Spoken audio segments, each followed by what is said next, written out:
आपने बतौर राज्यसभा सांसद आज शपथ ली है और ये बताया जाता है कि जो भी अपर हाउस में आता है उसकी उम्मीदें या फिर उनसे उम्मीदें बहुत ज़्यादा रहती हैं। आप अपने इस पूरे 6 साल के गोल को कैसे देखते हैं? सबसे पहले तो आज मेरे लिए बहुत बड़ा दिन है और मैंने शपथ ली और मैंने शपथ जब ली तो मैंने अपने एक प्रण भी लिया कि अब से मेरी पूरी जिंदगी इस देश के लिए समर्पित रहेगी। आज मैं जब शपथ ले रही थी तो मुझे ऐसा लगा कि मैं अकेले शपथ नहीं ले रही, मेरे साथ इस देश की हर वो लड़की शपथ ले रही है जिसने कभी भी अन्याय के खिलाफ लड़ाई लड़ी है। हर वो महिला शपथ ले रही है जिसने बहुत बड़ा सपना देखा और उसके बाद उसके लिए जी तोड़ काम किया।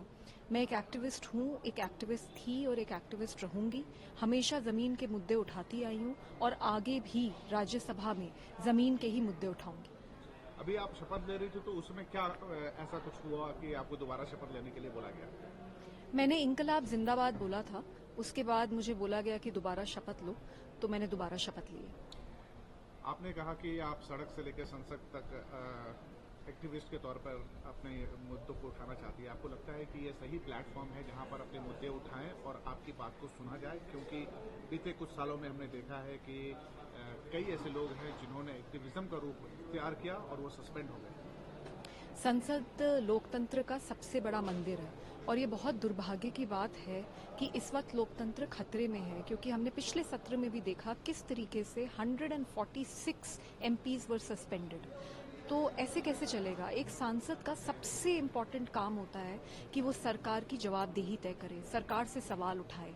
अगर ऑपोजिशन के सारे एमपीज को एक साथ सस्पेंड कर दिया जाएगा तो सरकार से सवाल कौन उठाएगा? पर मैं जमीन से जुड़ी रही हूँ, जमीन से जुड़ी रहूंगी और मैं एक एक्टिविस्ट हूँ और एक्टिविज्म मोड में ही मैं पार्लियामेंट में काम करूंगी, क्योंकि इससे बड़ा सदन तो इस देश में कुछ भी नहीं है। संसद से परे एक सवाल मेरा चंडीगढ़ को लेकर है। चंडीगढ़ में जो हुआ उसको कैसे देखते हैं? सरासर गुंडागर्दी करी जा रही है और मुझे समझ नहीं आ रहा कि लोकतंत्र किस तरीके से अब आगे बढ़ेगा। आज इस देश का सबसे ज्वलंत मुद्दा ये है कि लोकतंत्र को कैसे मौजूदा सरकार से बचाया जाए। Thank you.